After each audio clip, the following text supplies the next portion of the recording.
रायगड जिल्हा भोई समाज कार्यकारिणीची अत्यंत महत्त्वाची बैठक महाड तालुक्यातील नांगलवाडी येथे नुकतीच उत्साहात संपन्न झाली आहे। समाजातील विद्यार्थ्यांच्या पाठीशी खंबीरपणे उभे राहण्यासाठी या सभेत एक मोठा निर्णय घेण्यात आलाय। नांगलवाडी येथील या सभेची सुरुवात अत्यंत मंगलमय वातावरणात झाली। मान्यवरांच्या हस्ते दत्तगुरूंच्या प्रतिमेचे पुष्पहार पूजन करण्यात आले आणि श्रीफळ वाढवून सभेला प्रारंभ झाला। या सभेचे अध्यक्षस्थान श्री राजेश शिर्के यांनी भूषवले आणि त्यांच्याच मार्गदर्शनाखाली सभेचे कामकाज पार पडले। या बैठकीत समाजाच्या विविध विषयांवर सखोल चर्चा झाली। पण सभेचा मुख्य आणि महत्त्वाचा उद्देश होता समाजातील विद्यार्थ्यांना शिष्यवृत्ती वाटप करणे। जून महिन्यात शाळा आणि कॉलेजेस सुरू होत असताना विद्यार्थ्यांना पाठ्यपुस्तके खरेदी करण्यासाठी भोई समाजाने घेतलेला हा निर्णय आणि दिलेली मदत अतिशय मोलाची ठरणार आहे। या सभेला कार्यकारिणीचे सर्व सदस्य उपस्थित होते। सभेचे सुंदर सूत्रसंचालन समीर सारंगे यांनी केले, तर शेवटी सचिव श्री अरविंद महाडिक यांनी नांगलवाडी ग्रामस्थ आणि सर्व उपस्थितांचे आभार मानून सभेची सांगता केली।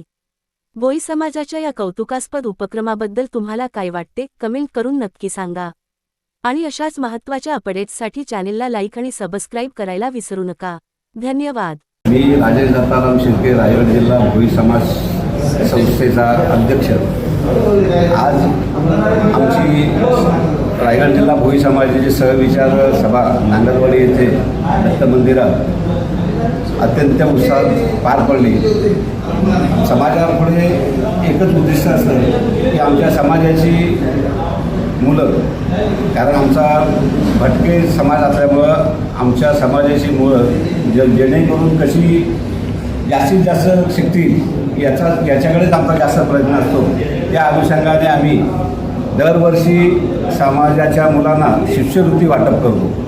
ती शिष्यवृत्ती वाटप करण्यासाठीच आज आम्ही सहविचार सभा इथं लावली आणि त्या सभेमध्ये इतरही आमचे प्रश्न असतात। समाजाच्या आमच्या काही वास्तू आहेत, काही इतर विषय असतात समाजाचे, तेही आम्ही हाताळतो आणि आज या मंदिरात आम्ही चांगल्या प्रकारे ते हाताळलेले आहेत। समाजाच्या मुलांना शिष्यवृत्ती वाटप केलेली आहे आणि आमच्या समाजाच्या दरवर्षाप्रमाणे 5 ते 6 सभा सहविचार सभा आमच्या पार पडत असतात आणि समाजाची वार्षिक जनरल सभा जी असते ती आम्ही जानेवारीमध्ये घेतो।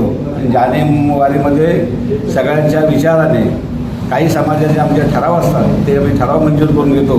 पुढल्या वर्षाची जानेवारीची आमची वार्षिक सभा बिरवाडी मधले आवाड इथे आम्ही आयोजित केलेली आहे।